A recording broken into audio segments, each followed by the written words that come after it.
राखी की लाज। राखी का त्योहार था आज। उसने सबसे छुपा के रखा था अपनी माली हालत को। उसके पति की नौकरी 3 महीने पहले चली गई थी। दर बदर की ठोकरें खा रहा था वो, मगर इस लॉकडाउन के कारण उसे कहीं नौकरी भी नहीं मिल रही थी। वो एक अच्छे खानदान की लड़की थी, मगर सुरेश से प्रेम और उसे शादी करने के फैसले ने उसके घर वालों ने उसे दूर कर दिया था। सुरेश भी एक पढ़ा लिखा था, मगर गरीब था। यही वजह थी कि घर वालों को यह शादी मंजूर नहीं थी। हर साल राखी के त्योहार पर उसे अपने भाई की याद आती थी। आज भी आंखों में आंसू, ना सिर्फ भाई के प्यार के लिए, मगर अपने बच्चे को भूखा देखकर मां की तड़प के भी आंसू थे ये। वो इसी सोच में, इसी दर्द में थी कि आज अपने बच्चे को कुछ खिलाने के लिए कहां से, किससे मांग के लाए, कि अचानक दरवाजे पर दस्तक हुई। उसने सोचा सुरेश आया है। जैसे ही दरवाजा खोला, सामने उसका भाई मोहन था। कुछ देर तक उसके मुंह से कुछ नहीं निकला, और जब यकीन हो गया कि वो मोहन ही है, तब वो चीख पड़ी खुशी से, मोहन भैया। खुशी से भैया को अंदर लेके आई, अपने बेटे से मिलाया और अपने बेटे को अपने मामा से। और अचानक उसे याद आया कि उसके घर में कुछ भी खाने को नहीं है।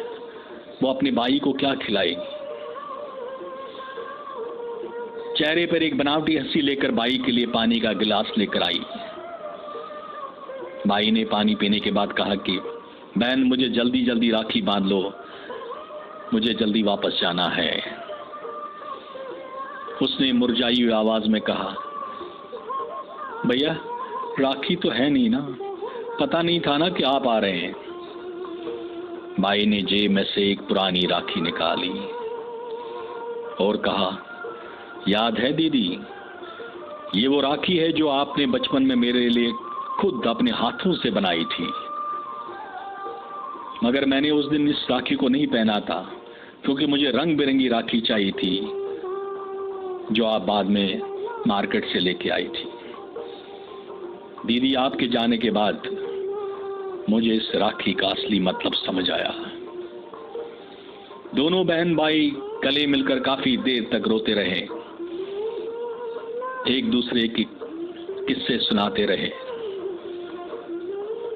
तभी दरवाजे पे दस्तक हुई और सुरेश घर के अंदर आ गया और मोहन को देखकर खुशी से बोला, बहुत अच्छे शुभ दिन पर आए हो। राखी का त्योहार भी है और आज मुझे बहुत अच्छी नौकरी भी मिली है, उन्होंने एडवांस भी दिया है। सुरेश अपने साथ मिठाई का डिब्बा और कुछ खाने पीने का सामान भी लाया था। हंसी खुशी बहन ने भाई की कलाई पे राखी बांधी और कुछ देर के बाद मोहन वहां से चला गया।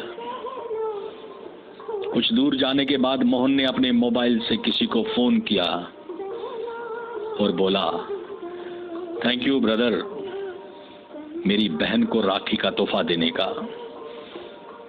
मगर सुरेश जी को इस बात का पता नहीं चलना चाहिए कभी, बहुत खुद मुख्तार है वो। मोहन की आंखें नम थी और उसके हाथों में रखी लगी हुई राखी गर्व महसूस कर रही थी कि भाई ने आज राखी की लाज रख ली।